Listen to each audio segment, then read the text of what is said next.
आदरणीय संगठन शिल्पी डॉक्टर राजेंद्र प्रताप सिंह जी और हमारे संगठन के संरक्षक परम आदरणीय मिश्रा जी, परिहार जी और संगठन के महासचिव आदरणीय जयंत सिंह जी, प्रांगण में उपस्थित, सदन में उपस्थित हमारे सभी ज्येष्ठ और श्रेष्ठ शिक्षक बंधु, साथियों, आज का हमारा चिंतन का विषय है कि संगठन सशक्त कैसे हो।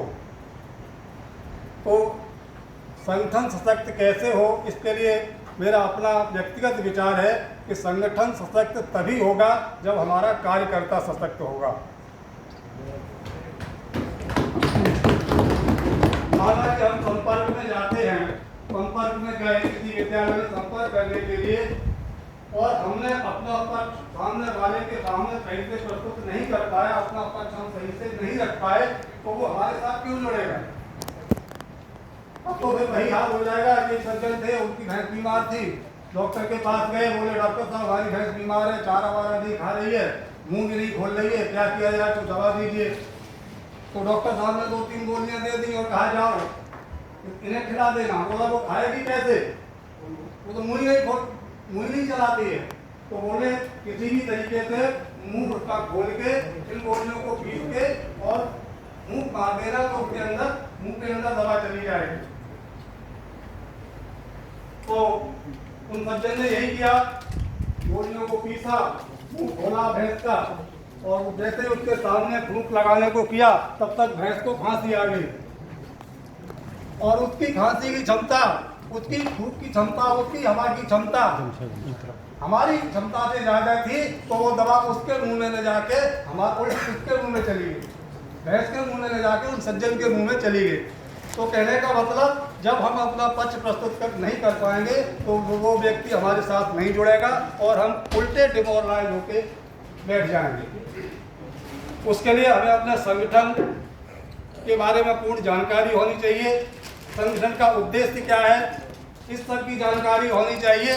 क्या संगठन ने अब तक क्या उपलब्धियां हासिल की हैं, उन सब की हमारे कार्यकर्ताओं को जानकारी होनी चाहिए।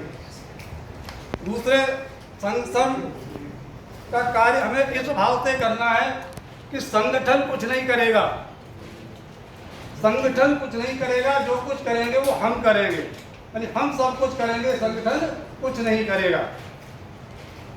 क्योंकि हमसे तो संगठन है, हमसे संगठन है, संगठन से हम नहीं है। हमारा संगठन है तो काम भी हम ही को करना है।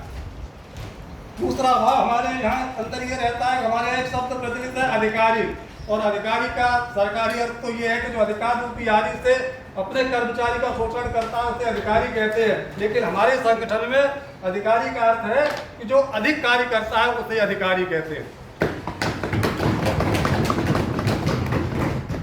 तो हम अधिक कार्य करेंगे। हम जिलाध्यक्ष हैं तो जिलाध्यक्ष का काम केवल इतना नहीं है, हमने ब्लॉक अध्यक्ष नियुक्त कर दिए, महामंत्री नियुक्त कर दिए, अब सारा काम ये करेंगे, सारा काम वो नहीं करेंगे, सारा काम जिलाध्यक्ष करेगा, लेकिन सहयोग उनका लेगा। माना कि हमने किसी नए व्यक्ति को ब्लॉक अध्यक्ष बना दिया और कहा कि आप अपने ब्लॉक के जितने भी विद्यालय लोगों को जोड़िए, सदस्यता कराइए। अब वो व्यक्ति नया है, उसे जानकारी ही नहीं है, तो हमें उसके साथ जाना है, उससे पूछना है कि भाई आज का क्या विचार है, किधर चलना है, कहाँ संपर्क करना है, तो उसको साथ लेकर जाना है पूरी जानकारी के साथ।